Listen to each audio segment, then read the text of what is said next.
Ya regresamos y agradezco a Enrique Díaz Infante, director especialista en sector financiero y seguridad del Centro de Estudios Espinosa Iglesias, quien nos atiende esta llamada precisamente para platicar sobre este pacto de bienestar económico que propone este centro de estudios. Muy buenas noches. Buenas noches, Julio César.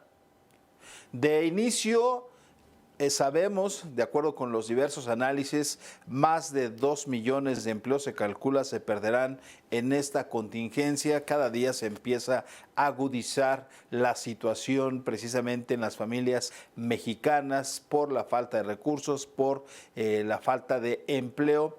El gobierno federal ha anunciado un paquete de 3 millones de créditos. Sin embargo, parece muy pequeño este plan en la dimensión que tiene esta contingencia sanitaria. Muy buenas noches. Sí, Julio César, fíjate que en el Centro de Estudios Espinosa Iglesias coincidimos con lo que señalas, ¿no? Nos parece que es un plan que se está quedando muy corto, el que el gobierno está implementando. Si bien el Banco Central, el Banco de México, ha hecho su parte en política monetaria con medidas de un 3.3% del PIB para hacer llegar liquidez a los negocios vía deuda y bajándolo a través del sistema bancario, vemos que por lo que toca a la parte fiscal, el gobierno federal se ha limitado a implementar medidas que van alrededor de 0.8 o 1% del PIB. ¿Esto es mucho o es poco? Bueno, veamos por lo que toca a las medidas fiscales. Países como Japón han implementado el 10% de sus recursos, Australia el 11%, Estados Unidos el 6% y México nada más el 0.8%. Países como Alemania, sumando lo que es la parte fiscal, que son como 6 puntos porcentuales, más lo que son los recursos bancarios, llegan hasta un 30% del PIB, lo que están soltando a la economía. Y es que estas medidas sanitarias de una sana distancia, pues impiden que la economía pueda funcionar, los negocios puedan funcionar. Entonces, pues nadie tiene una liquidez de 3 meses para aguantar el carambazo. Entonces, en ese sentido es que los gobiernos han entendido la necesidad de inyectar dinero vía transferencias para que los hogares puedan sobrevivir. Y aquí en México, pues eso no se ha dado en la manera necesaria.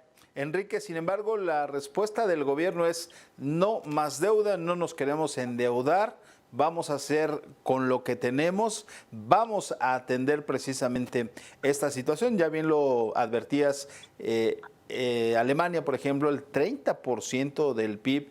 En el caso, por ejemplo, de Canadá también es un ejemplo muy significativo porque ellos están inyectando gran cantidad de recursos para atender a las pymes y sobre todo a la clase trabajadora. Sin embargo, en nuestro país, según los últimos datos, ya en lo que va de esta pandemia, ya se han perdido más de 600,000 empleos. La cifra va a aumentar y lo que ya empezamos a ver en las calles es pues gente desesperada que empieza a salir con pues el riesgo de contagiarse, pero no por el gusto, sino porque simplemente ya no tienen para comer.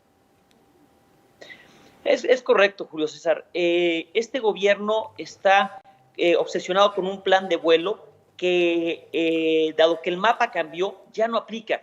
Esa obsesión por no endeudarse, pues deben dejarla de lado.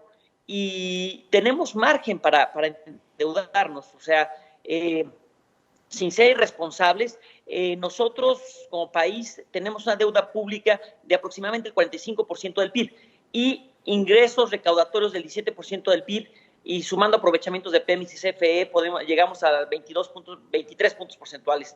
Hay margen, dados nuestros ingresos, para endeudarnos unos 4 o 5 puntos porcentuales más, que es lo que requerimos. De hecho, en el Centro de Estudios Espinosa Iglesias consideramos que esto es entre 3 y 3.5 lo que requeriría endeudarse el país.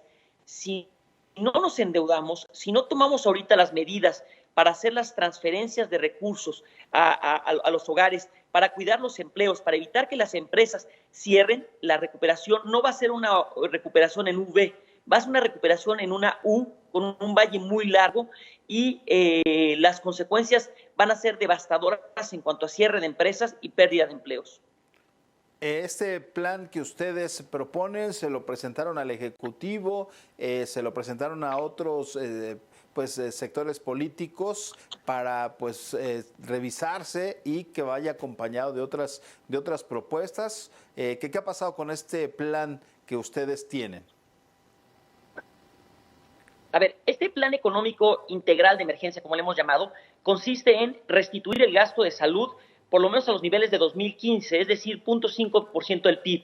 Establecer un seguro de desempleo durante 3 meses para los empleados del sector formal que perdieron su trabajo. Hacer transferencias durante 3 meses, todas las medidas son por 3 meses, que es lo que consideramos puede durar la contingencia, habría que ajustarlo si dura más la contingencia sanitaria. Transferencias de un salario mínimo a las empresas formales durante 3 meses.